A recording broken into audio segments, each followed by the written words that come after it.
Depois de clarificar a cerveja, eu vou fervê-la. Quais são os objetivos da fervura? O principal deles é isomerização dos alfa-ácidos.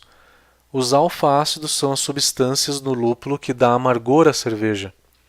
Essas substâncias não são solúveis em água, e se eu ferver o lúpulo, então eu consigo tornar os alfa-ácidos solúveis em água e consigo dar amargor à cerveja. É durante a fervura que eu evaporo o DMS. DMS é um sabor indesejado na cerveja que dá um aroma de milho ou vegetais cozidos. É durante a fervura que eu mato todos os micro-organismos que existem no mosto e eu acabo deixando o mosto estéril. A fervura ela também coagula substâncias e essa coagulação das substâncias deixa a cerveja mais limpa, com uma aparência melhor. É durante a fervura que eu também evaporo a água, então eu tenho uma certa evaporação de água durante a fervura. Que equipamentos eu preciso para fazer a minha fervura? Uma panela com torneira. Aqui não pode ser uma panela sem torneira, porque eu preciso retirar o mosto da cerveja pela torneira, que fica muito mais fácil. Eu preciso de um refratômetro, que é para medir a densidade no momento que eu vou parar de lavar o meu malte. Então esse refratômetro ele é melhor do que o densímetro. O densímetro tipo espeto, ele precisa ser feita a correção da temperatura, porque a densidade, o densímetro ele é calibrado para medir a densidade de líquidos a 20 graus. O refratômetro, a gente pinga algumas gotinhas só, e como é pouco líquido que a gente coloca no refratômetro, ele faz uma correção automática. Então, para a gente ler a densidade que está na panela pré-fervura, é recomendado um refratômetro. A gente ferve por 60 minutos, porque é em 60 minutos que é o tempo de isomerização de todos os alfa-ácidos que estão na minha panela de fervura. Os alfa-ácidos dão amargor à cerveja. Então eu preciso de 60 minutos para isomerizar todos eles. Isomerização é a solubilização desses alfa-ácidos na cerveja. Por definição, um IBU, IBU é uma unidade de amargor que vocês vão ver muito. Ela quer dizer 1 mg de alfa-ácido por litro de cerveja. Porém, IBU não mede o amargor real da cerveja. A gente tem beta-ácidos que também têm amargor, numa proporção de 9:1. A gente está falando bastante de medição de densidade. Como que a gente pode medir a densidade da nossa cerveja? Esse instrumento ele é utilizado pela indústria cervejeira. A unidade é graus Plato, então é uma medição utilizada apenas para a indústria cervejeira. Esse instrumento ele é bem caro, ele custa em torno de $1.500 a $2.000. Então é só para vocês terem uma ideia de como que a indústria faz.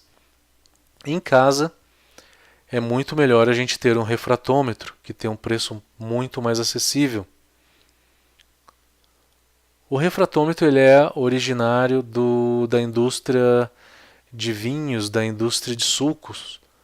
Consegue medir muito bem a densidade e não precisa de fazer correções de temperatura. A medida universal de densidade é SG, Specific Gravity, que a gente consegue medir através desse densímetro tipo espeto. Só que tem aquele problema que a gente falou, que é a compensação da temperatura, porque o densímetro está calibrado para medir líquidos que estejam a 20 graus Celsius. Depois da fervura, a gente tem que fazer o Ripple. O Ripple é nada mais, nada menos que um rodamuinho, que a gente faz isso com a colher, com a pá cervejeira. Então a gente desliga o fogo primeiro, coloca a pá dentro do mosto, dentro da panela de fervura e faz um rodamuinho bem intenso. Qual que é a finalidade desse rodamuinho? É fazer um montinho, como essa pirâmide que vocês estão vendo no fundo da panela. Então todas as substâncias que coagularam durante a fervura vão ficar no fundo da panela e vão ficar mais compactas. Então eu consigo limpar as substâncias de maior peso molecular da minha fervura. Essas substâncias, esse montinho de substâncias se chama trube. E se o trube for por fermentador, ele acaba sendo prejudicial para o fermento. Ele atrapalha a fermentação. Eu faço o rodamuinho por 30 segundos, até ver um rodamuinho bem intenso, e depois eu tiro a colher e deixo descansar. Deixo descansar por 15 minutos, é o tempo ideal. Vocês vão ver que a cerveja vai ficar bem límpida com esse tempo. No máximo 20 minutos. Não precisa mais do que isso.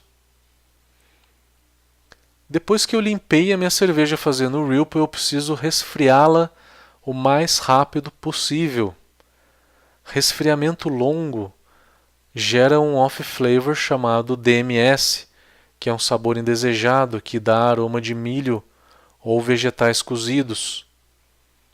Eu tenho que tentar resfriar a minha cerveja, então, para não gerar o DMS em 20 ou 30 minutos. Para qual temperatura? O ideal é a mesma temperatura que eu vou fermentar a minha cerveja. No máximo a 32 graus Celsius. Se eu estou utilizando para resfriar minha cerveja, por exemplo, água corrente, a água corrente está em 25 graus, eu não consigo resfriar o meu mosto para menos de 30 graus. É mais ou menos 5 graus a diferença. Então eu acabo resfriando para 30 graus. O que eu faço? Eu tenho duas opções. Ou eu coloco esse meu balde fermentador dentro da geladeira e espero resfriar para depois jogar o fermento, ou eu posso também jogar o fermento a 32 graus e colocar o balde fermentador dentro da geladeira para que ele resfrie. E ele resfria relativamente rápido, em 4 a 6 horas. Acima de 32 graus o fermento começa a morrer, então tentem não colocar o fermento em contato com o mosto acima de 32 graus. O que eu preciso para resfriar o mosto? Eu posso utilizar um chiller de contrafluxo, que nem o que a gente vai fazer na cerveja do nosso curso. Esse é um chiller que tem por dentro de uma mangueira, ele tem um tubo de alumínio, pode ser de cobre também, mas esse que a gente vai utilizar tem um tubo de alumínio. Dentro do tubo de alumínio passa o mosto quente e a água passa em volta dele, no contrafluxo. O contrafluxo é o método mais fácil, mais rápido de se resfriar o mosto. Um outro chiller de contrafluxo também existe, chamado chiller de placas. Então ele é nessa forma de placas. Em uma placa desce o mosto e na placa junto dele sobe a água fria. Seriam as duas melhores opções para se resfriar o mosto. Mas a opção mais fácil e mais barata é um chiller de imersão. Então você pode colocar esse chiller de imersão dentro da panela de fervura e dentro da serpentina a gente circula água à temperatura ambiente ou água gelada. Então, depois de um período, a gente vai ter o nosso mosto resfriado. Uma outra opção seria utilizar uma chopeira, passar o mosto quente por dentro da chopeira e o uso do gelo vai fazer com que a gente resfrie esse mosto. É um pouco mais difícil porque a gente precisa de gelo. Depois que a gente resfriou, a gente precisa aerar o mosto. Por que a gente aera o mosto? Porque o oxigênio ele é necessário para a levedura começar a fermentar de uma maneira saudável. A deficiência de oxigênio pode causar a morte do fermento, que se chama autólise. Isso pode dar algum sabor indesejado na cerveja. Ou a levedura pode decantar sem fermentar, então vai deixar a cerveja com muito açúcar residual e vai deixar uma cerveja também com pouco álcool. Eu posso gerar sabores indesejados na cerveja também, se eu não aerar. Como que eu faço a aeração? O mais fácil é deixar o mosto já resfriado cair no balde fermentador. Quando ele cair, ele vai começar a espumar. Esse espumamento ele é sinal de que está sendo absorvido ar para dentro do mosto. Uma outra forma fácil também de se aerar o mosto é pegar o balde fermentador, lacrar ele bem e chacoalhar ele bastante. Então chacoalhar por 1 ou 2 minutos já traz uma boa aeração para o meu mosto. Uma outra forma seria utilizar uma bomba de aquário, onde que eu tenho uma mangueirinha que sai da bomba, passa por um filtro bacteriológico e continua uma mangueirinha que vai para uma pedra difusora, que é uma pedra porosa. E essa pedra vai dentro do mosto resfriado. Com isso a gente tem também uma boa aeração. A nossa fervura já começou, então a gente vai adicionar agora o lúpulo de amargor, que no caso da nossa receita é o lúpulo citra. A gente está usando o lúpulo em flor, mas ele pode ser utilizado em pellets também, que para o mercado brasileiro é mais fácil encontrar e é mais fácil armazenar. É um lúpulo e que tem as mesmas qualidades de aroma e sabor e amargor que um lúpulo em flor. Na nossa receita vai 15 gramas de citra